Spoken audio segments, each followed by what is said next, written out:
Voici donc, mesdames,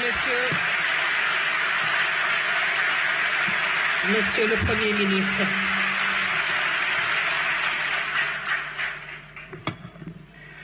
Excellence, Monsieur le Président de la République, Monsieur le Président de l'Assemblée nationale, Mesdames et Messieurs les ministres et les secrétaires d'État,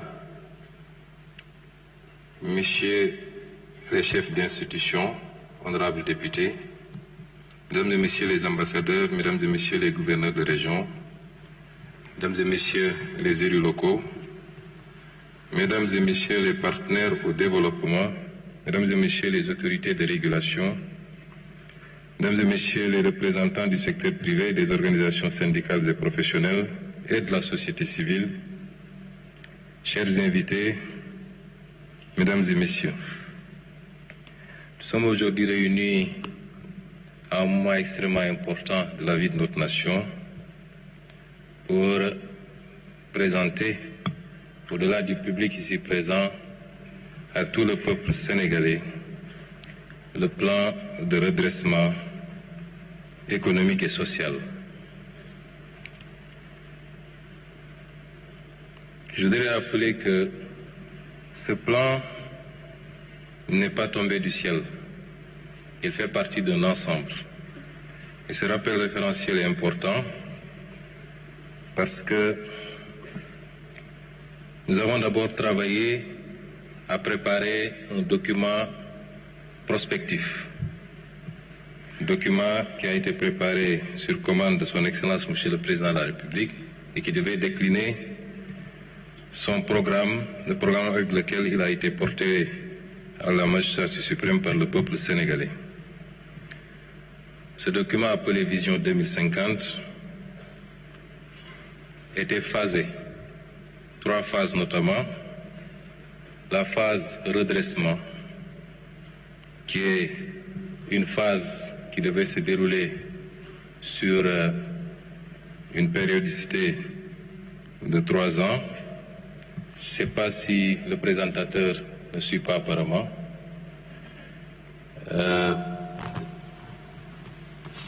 Voilà, une phase de redressement, suivie d'une phase d'impulsion et enfin une phase d'accélération. La phase de redressement devait nous permettre de partager la vision, de mobiliser les citoyens, de poser les premières bases de la transformation et d'engranger les premiers résultats de ce travail. Elle sera suivie de la phase impulsion, qui est la phase de mise en œuvre de l'ensemble des leviers d'amorçage de la transformation et de la poursuite de la mise en œuvre des stratégies filières. Et enfin, une troisième phase, la phase accélération, qui devait nous permettre, comme son nom l'indique, d'accélérer la politique de développement des filières et de visibiliser la croissance engrangée à l'horizon 2050. Si vous regardez ce graphique, vous vous rendrez compte que, et ça nous permet de répondre à une question, parce qu'on a l'habitude d'entendre dire que nous demandons aux Sénégalais de patienter jusqu'en 2050. Si vous voyez les courbes qu'il y a au-dessus de ce graphique, vous vous rendrez compte que les phases ne s'excluent pas. La première phase, celle qui consistait à redresser, démarre évidemment en 2024 avec l'élection du président de la République et se termine quasiment à la fin de ce cycle, c'est-à-dire en 2029. Mais vous vous rendez compte que la courbe jaune qui suit, c'est-à-dire l'impulsion, n'attend pas qu'on ait terminé la phase de redressement.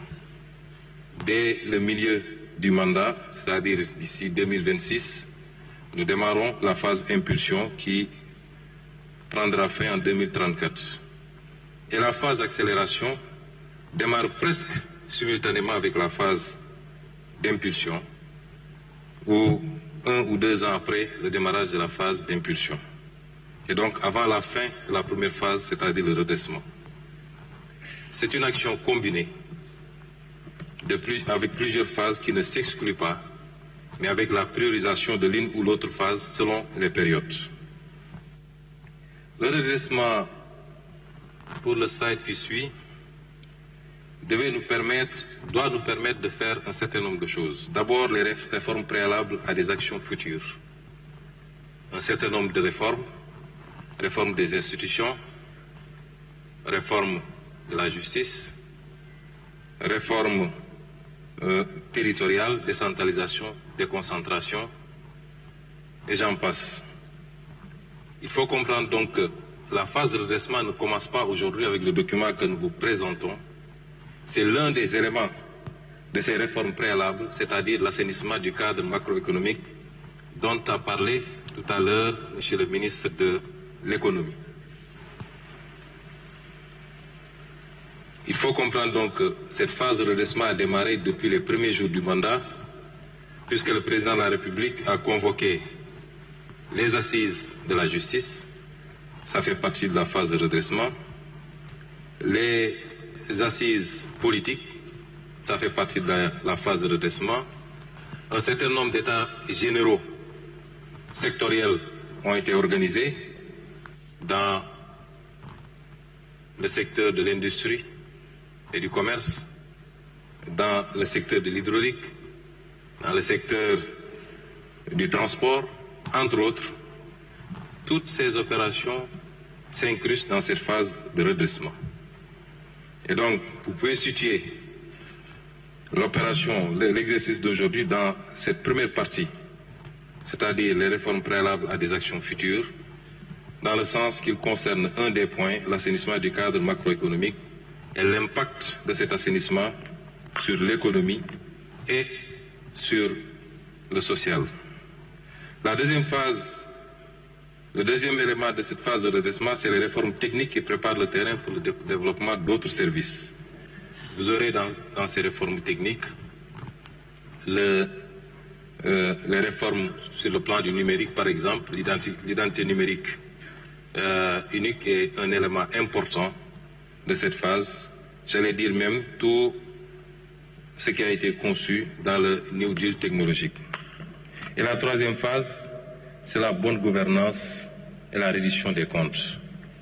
Je crois que sur le terrain de la bonne gouvernance, des actes substantiels ont été posés.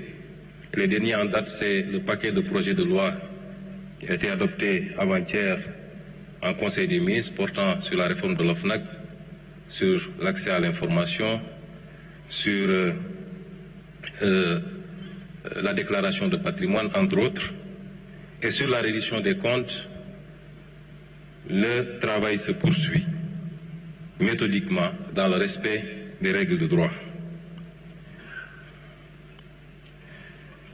L'objectif de cette première phase, c'est-à-dire la phase de redressement de la vision 2050, c'est de tourner définitivement le braquet d'un modèle ancien vers un modèle nouveau, préalable à l'impulsion et à l'accélération.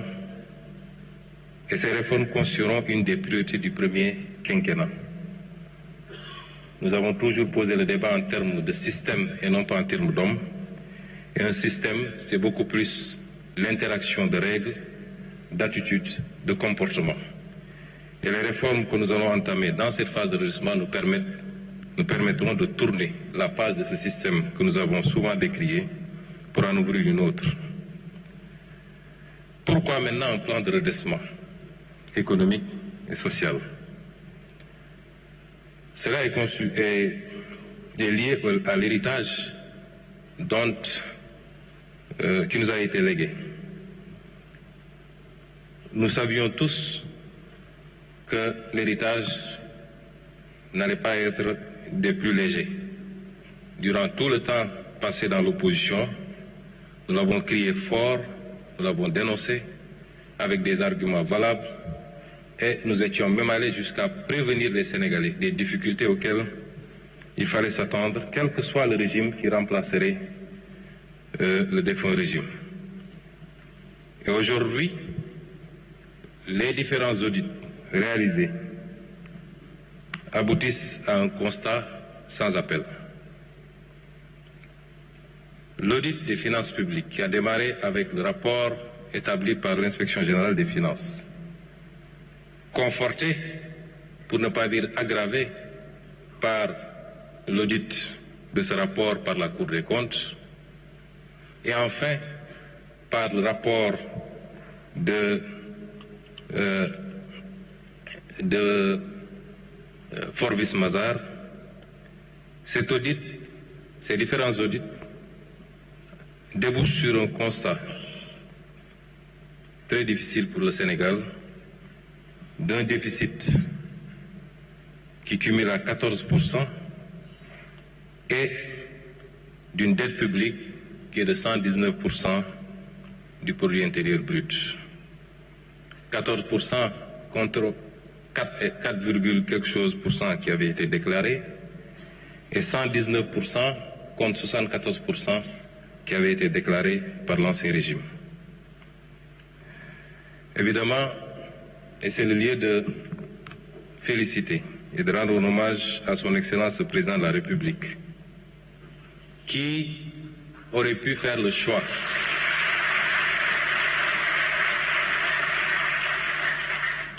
de la dissimulation. Je me rappelle des rencontres tenues autour de lui au palais avec les différents ministres concernés, le ministre des Finances, le ministre du Budget, le ministre des Finances et du Budget, le ministre de l'Économie et le désormais ministre d'État chargé de l'agenda et un certain nombre de ses conseillers, des réunions qui nous avaient permis d'apprécier la gravité de la situation, mais surtout des conséquences de l'exercice de vérité, si on choisissait de dire la vérité. Nous en étions conscients. Et le président a dit, je ne voudrais pas démarrer mon mandat sur un mensonge, je ne voudrais pas le dérouler sur un mensonge et le conclure par un mensonge.